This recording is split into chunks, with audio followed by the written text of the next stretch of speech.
Introdução à Escola Austríaca de Economia.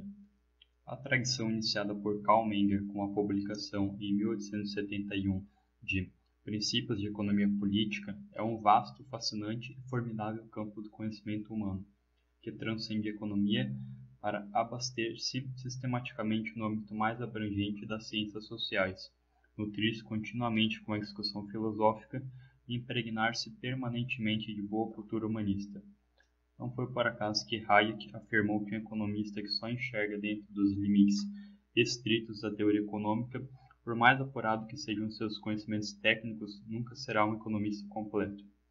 Para a tradição austríaca, não basta que ele domine o estado das artes em sua ciência. É preciso ir muito mais além, é preciso ser, mais que qualquer outra coisa, um humanista. No entanto, mesmo em se tratando de um campo muito abrangente do conhecimento humano, a escola austríaca guarda uma simplicidade que chega a impressionar, que se explica pela lógica irrepreensível de suas proposições e postulados. Como escreveu Mises, Good Economics is Best Economics. A esse respeito, pode-se afirmar que os grandes economistas austríacos do século XX, especialmente Mises e Hayek, foram de um destemor exemplar, porque mesmo tendo vivido em uma época em que seus colegas faziam questão de progressivamente se tornarem crescentemente especializados em áreas cada vez mais restritas da economia, não permitiram em nenhum momento que o modismo os fizesse abrir mão de serem generalistas, não no sentido mais vulgar que essa palavra vinha adquirindo ultimamente, mas o de valorizarem a vasta cultura e o humanismo.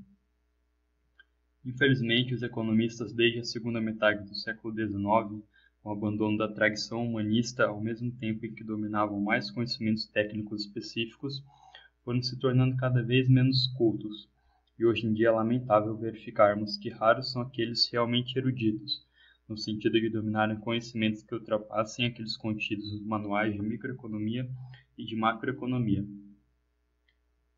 Muitos, infelizmente, chegam a tratar com desdém as demais ciências sociais, porque em sua maneira obnubilada de encarar o conhecimento, que eles são ensinados desde os cursos de graduação, essas não seriam científicas.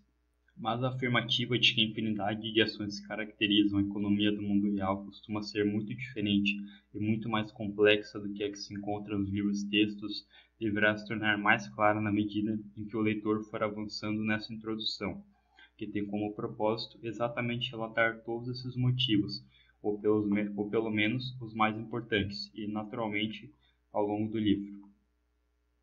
Quando se estuda a escola austríaca, analisa-se não apenas a economia, mas as relações desta com a epistemologia, a política, o direito, a história, a sociologia, a psicologia, a antropologia e a filosofia política. Examina-se de um lado como a economia é influenciada por todos esses ramos do conhecimento e de outro, quais são as suas implicações sobre eles, ou pelo menos sobre algum deles. Aquele típico Homo economicus a que todos os estudantes de economia tradicional são apresentados no início das estruturas curriculares dos cursos de ciências econômicas em todo o mundo, simplesmente não existe. É fruto da imaginação, é um fantasma, um espectro, sem qualquer relação com a realidade do dia a dia. Não significam essas observações que a teoria convencional deve ser descartada, nem que o homem, o econômicus, precise ser desconjurado. Expressam apenas que os aspectos humanistas da economia não podem ser deixados de lado, como se não fossem importantes ou científicos, ou como se no máximo fossem meras evocações de um passado nostálgico, repleto de certa melancolia do apogeu do Império Austro-Húngaro, época em que Menger afundou e que Wieser von Bauer, Mises, Hayek e outros conheceram de dentro. Na verdade, o humanismo e a economia é muito anterior a Menger, remonta a São Tomás de Aquino, e depois aos autores da chamada escolástica tardia, e procede com David Hume e Adam Smith, e só foi descartado a partir do século XX, com o avanço das ideias positivistas. Tanto na vida do dia a dia quanto no mundo da ciência, o que importa não é o Homo economicus, mas o Homo agens. O quadro sinóptico seguinte é uma tentativa de apresentar uma visualização da extraordinária complexidade que constitui o cerne da Escola Austríaca de Economia. Evidentemente, se trata de um ensaio simplificado, apenas para tentar mostrar ao leitor quais são as peças, o papel que cada uma desempenha e como se encaixam no tabuleiro. A grande tarefa dos economistas é construir modelos teóricos que consigam exemplificar razoavelmente a realidade da economia, formada pela ação ao longo do tempo de bilhões de pessoas humanas de carne e osso, com todos os desejos, aspirações, motivações, qualidades e defeitos característicos. Vejamos em seguida um resumo de cada um dos elementos constitutivos do quadro, que serão naturalmente expostos com mais pormenores ao longo do livro. A tríade básica ou núcleo fundamental. A escola austríaca tem como fundamentos uma tríade concomitante e complementar, formada pelos conceitos de ação humana e de tempo dinâmico, e pela hipótese acerca dos limites ao nosso conhecimento. Esses três elementos formam seu núcleo fundamental e se transmitem por meio de seus elementos de propagação para os diversos campos do conhecimento humano. Essa propagação e suas implicações na filosofia política, na epistemologia e na economia serão analisadas nas sessões seguintes. Nesta, tratamos da tríade constitutiva do núcleo fundamental. Como o título sugere, esses três elementos são, por assim dizer, a pedra angular do monumental edifício teórico que constitui a Escola Austríaca de Economia. Por analogia com a biologia, representam os elementos essenciais, ou seja, aqueles necessários para o desenvolvimento e a manutenção do organismo, e são a um só tempo os macronutrientes ou os micronutrientes de todo o sistema. Deles emanam os elementos de propagação e neles se assentam todos os elementos essenciais, as deduções lógicas e as propostas de natureza prática. Ação. Ação para a escola austríaca significa qualquer ato voluntário, qualquer escolha feita deliberadamente com vistas a se passar de um estado menos satisfatório para outro, considerado mais satisfatório no momento da escolha. A praxeologia, de praxis, é a ciência geral que se dedica ao estudo da ação humana, considerando todas as suas implicações formais. Ora, todos os atos econômicos, sem exceção, podem ser reduzidos a escolhas realizadas de acordo com o conceito seminal de ação humana. E a proposição básica, ou primeira axioma da praxeologia, é que o incentivo para qualquer ação é a insatisfação, uma vez que ninguém age a não ser que sinta alguma insatisfação e avalie que uma determinada ação venha melhorar seu estado de satisfação, ou seja, aumentar seu conforto, sensação de alegria ou de realização, diminuindo, portanto, seu desconforto, frustração ou insatisfação. Este axioma é universal, onde quer que existam pessoas existirá a ação assim definida. Portanto, a ciência econômica construída com base na praxeologia é por corolário universal. Não há teorias econômicas específicas ou particulares para cada país ou região, mas uma teoria econômica epistemologicamente correta, que é a que se monta peça por peça a partir da observação e do estudo sistemático da ação. Mises denominou o conceito de ação humana de axioma praxeológico, número 1, no sentido de que a partir dele pode-se deduzir as principais leis comportamentais que regem a economia. Concepção dinâmica do tempo. O segundo componente da tríade é a concepção dinâmica do tempo, ou tempo subjetivo, ou ainda tempo real, em que o tempo deixa de ser uma categoria estática que possa ser descrita por um simples eixo horizontal para ser definido como um fluxo permanente de novas experiências, que não está no tempo, como na concepção estática ou newtoniana, mas que é o próprio tempo. Quando consideramos o tempo dinâmico, estamos implicitamente aceitando o fato de que algo de novo sempre está acontecendo, assumindo suas três características: continuidade dinâmica, heterogeneidade e eficácia causal. O tempo dinâmico real é irreversível e sua passagem acarreta uma evolução criativa, ou seja, implica alterações imprevisíveis. O conceito de tempo real é fundamental para que se possa entender a natureza da ação humana. Agindo, os indivíduos acumulam continuamente novas experiências, o que gera novos conhecimentos, o que por sua vez os leva a alterarem frequentemente seus planos e ações.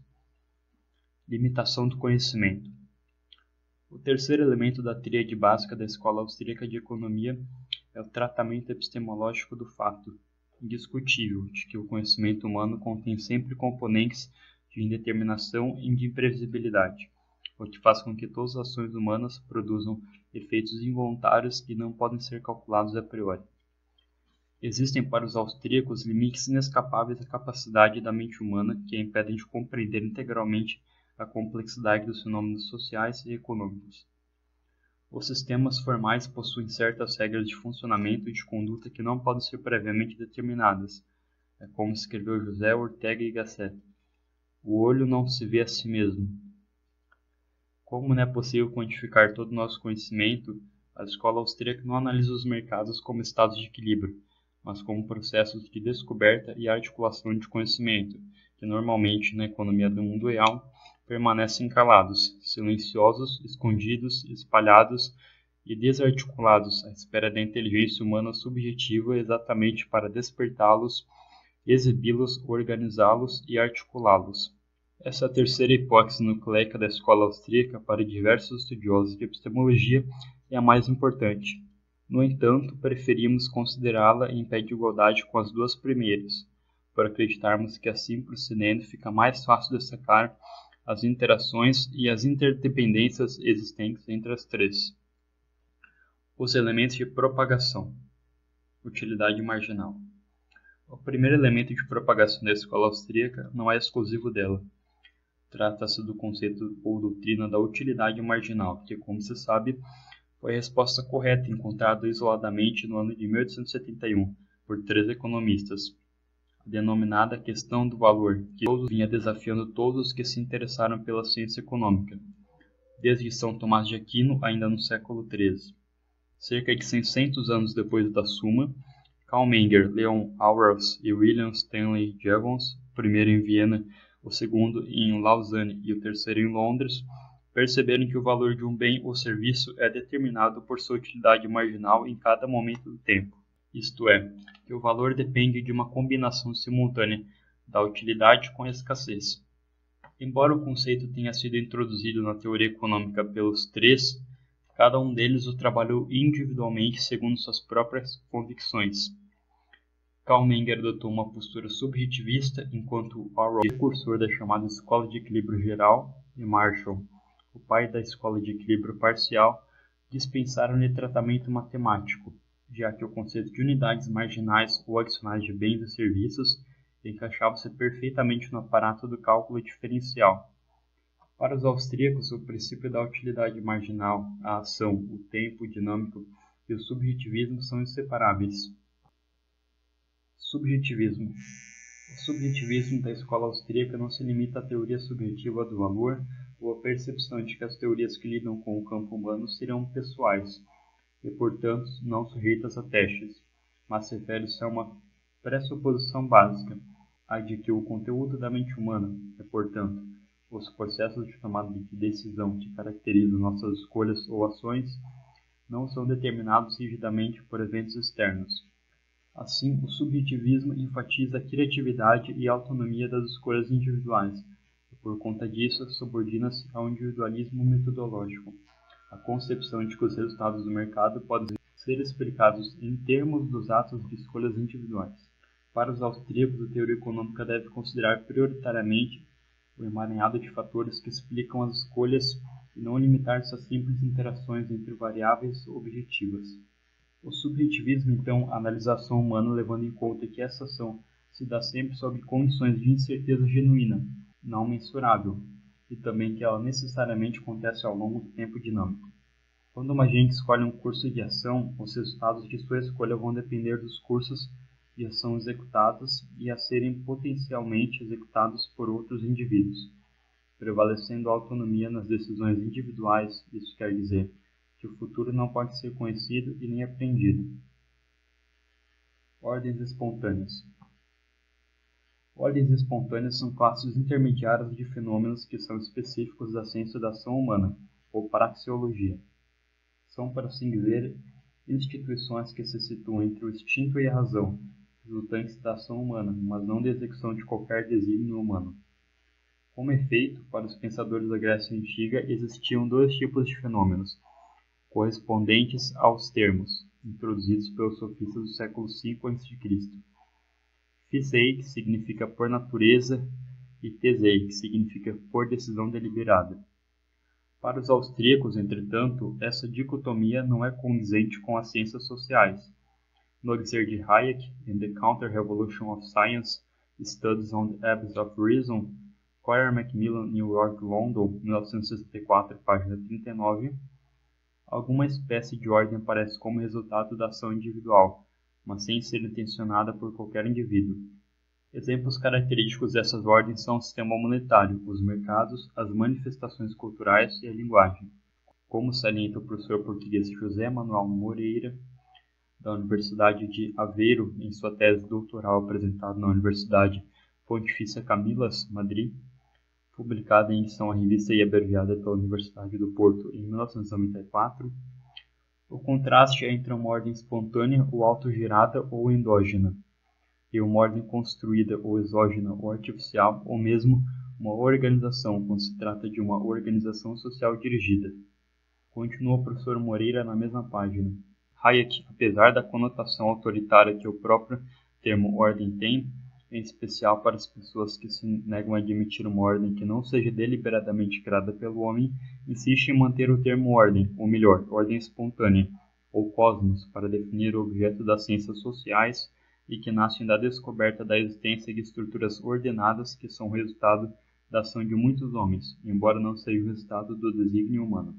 A economia do mundo real, desde que os homens descobriram que poderiam obter ganhos com o processo de trocas até os nossos dias, é uma grande ordem espontânea, semelhante ao universo, em que há permanentemente forças em expansão e em contração, razão pela qual os austríacos costumam denominar a economia de mercado de catalática ou catalaxia.